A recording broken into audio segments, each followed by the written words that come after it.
وای سمره خیسته ماشوم راوړی دی دلې د بیبي حلیمې وایا د کوم کلي کوڅې د بیبي حلیمې وایا د کوم کلي. حضرت عمر بن دینار رضی الله تعالی عنه فرمای وای په مدینه منوره کې یو ځوان اوسېدی. دغه ځوان یوه خور درلوده. خور یې مړه سوه. چې مړه سوه خلک اعلان وشو چې جنازه د مقبرې ته راسي، قبرستان ته راسي، ادرې ته راسي. خلک راووته. هغه زنانه یې راوړه، منځ د جنازې باندې وسو، د قبر په ژۍ باندې کښېښو و خاورو ته وسپارل شو.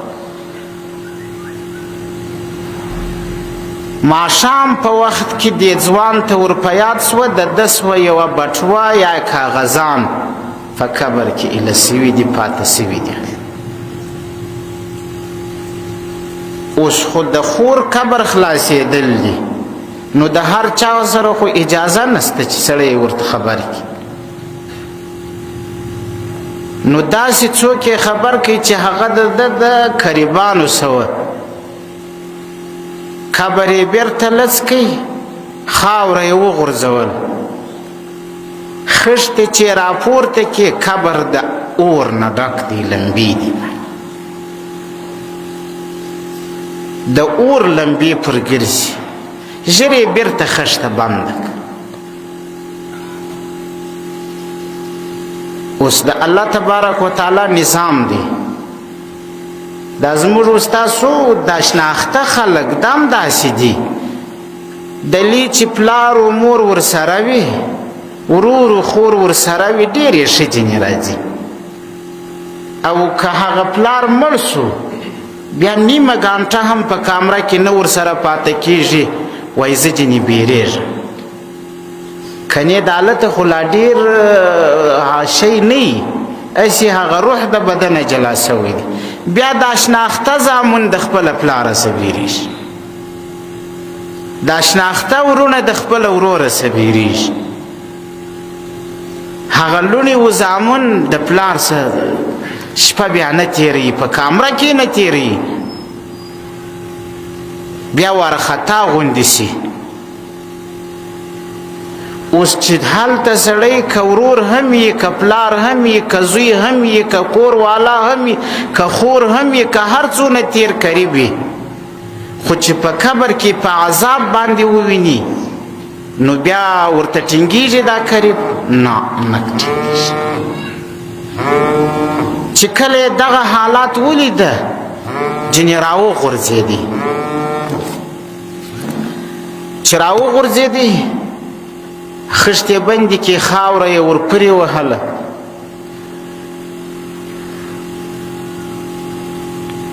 قبر یې بیرته جوړ کړي.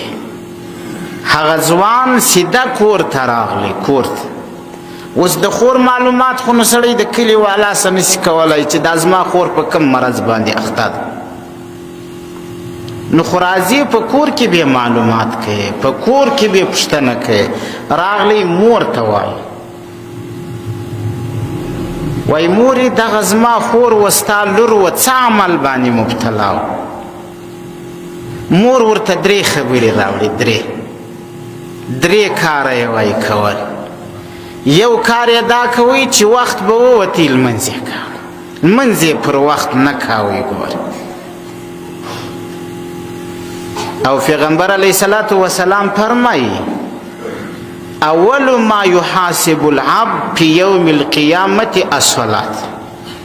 د حشرګاه پر میدان باندې چې د بنده سره د الله په حقوقو کې اولنی حق لمنځ دی چې ورسره حساب کېږي. د الله تعالی په حقوقو کې اولنی حق د لمنځ دی چې د بنده سره حساب کول کېږي. څوک چې په لمانځه کې کمزوري وي، یا یې لمنځ په وخت کې نه وي، یا یې لمنځ دا نه وي، یا لمنځ کوي نه، د هغه سره به الله تعالی بیا حساب کوي. ګوري دغه یې حال دی په قبر کې د اور لمبې پر بلې ورته وایي مورې بل کم خوی پکښې کې و بد وایي دویم دا خوی پکښې کې و چې لمونځ چې بې کاوی نو اودس یې سم نه تازه کړ. اودس کې ډیر احتیاط کول پکار دی. کم څوک چې کامل اودس نه وکړي یو ځای چې دونه ذره قدر پاته سي یو بیشته قدر ځای وچ د اوداسه په اعضاو کې پاته سي لمونځ نه کیږي.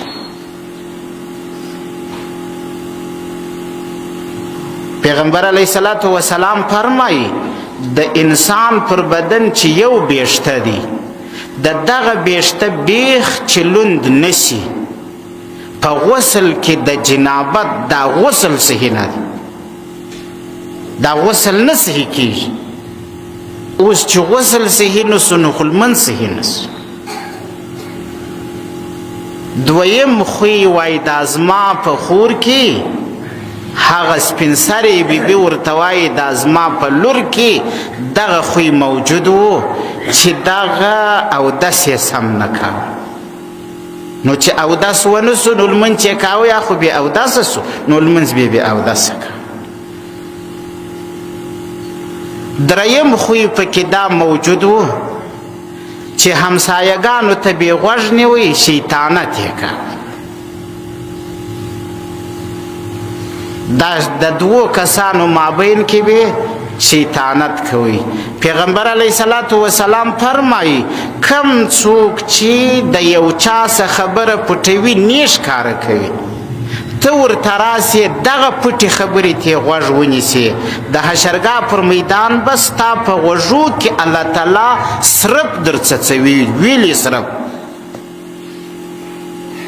د هغه چا مجلس ته چې هغه تا نه په خبرې غوږ نیول دا ناروا حرام دی. ګور حضرت رسول الله صلی الله علیه و آله وسلم فرمایي المجالس بالامانه پټه خبره چې دی واورېده د چا بیا که دې نشر کول ته جاسوس و نمام یې. رسول الله صلی الله علیه و آله وسلم فرمایي لا يدخل الجنة نمام.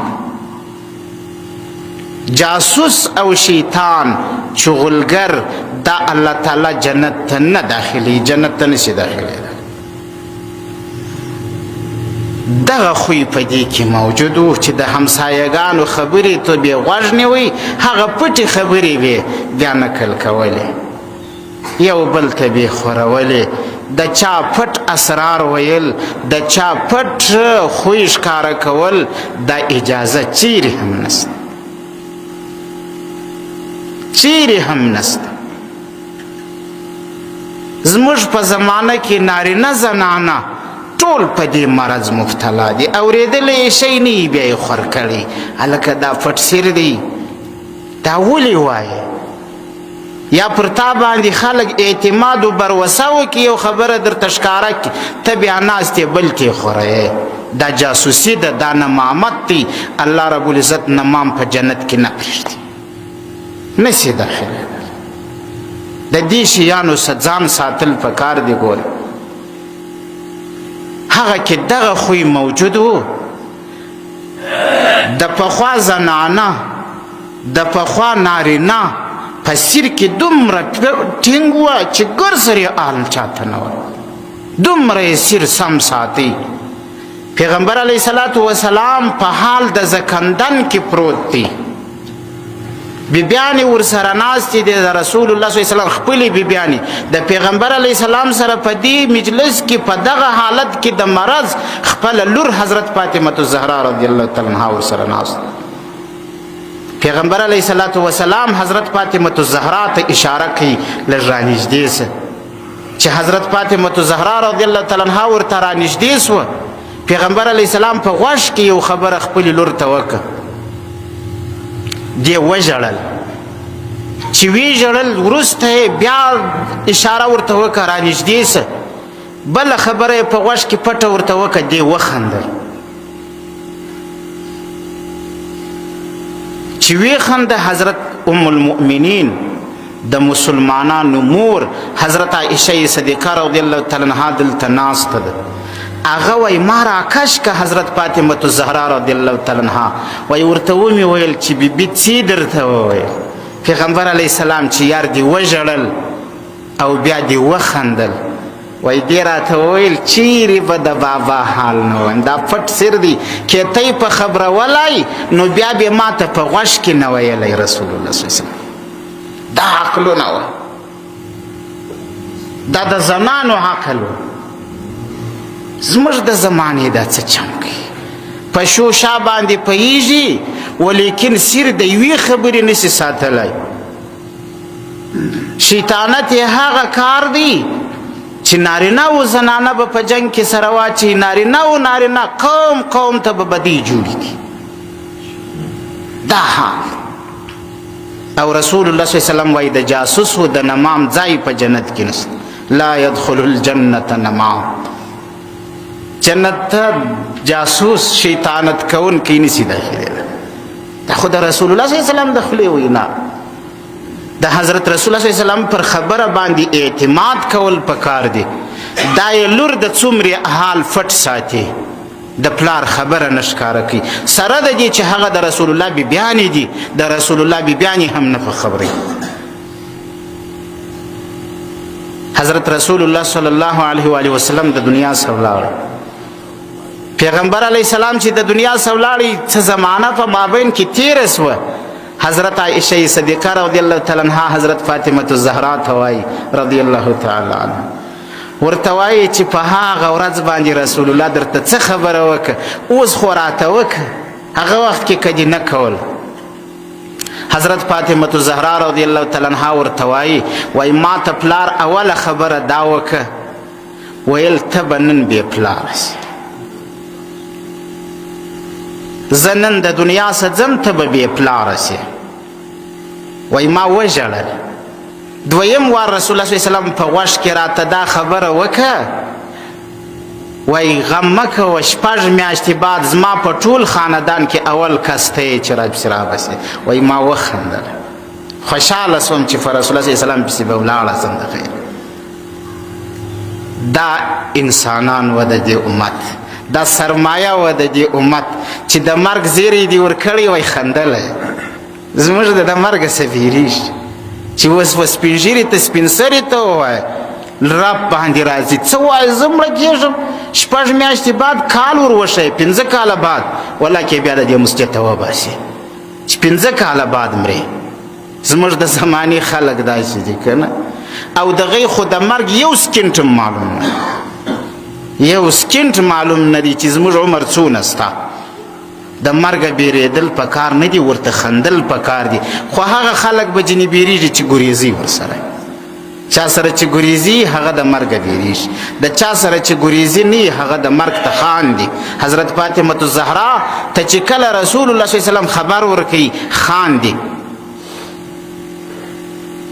چې په پلار پسې به ورسم د خیر. زموږ ستاسو د مرګ خبر که یو سړی راکړي، خو که زموږ سره ګناه نه وي، موږ پر ګناه باندې توبه کښلي، د الله زمې معافي غوښتلي، بیا خو زموږ ملاقات دی د رسول الله صلی الله علیه وسلم سره. د رسول الله په ملاقات سړی نه خوشحاله کېږي، دومره خوشحاله کېږي سړی. حضرت رسول الله صلی الله علیه وسلم ته ورتګ دی. دغه 3 خویونه په دغه بیبي کې موجود وه. یو یې لمونځ په وخت کې نه کاوی، بل یې لمونځ په بې اودسیا باندې کاوی، اودس یې کامل نه کاوی. دریم یې دغه د امسایه خبرو ته یې غوږ نیوی، شیطانت یې خوراوه. ځکه الله دا عذاب باندې راوستی.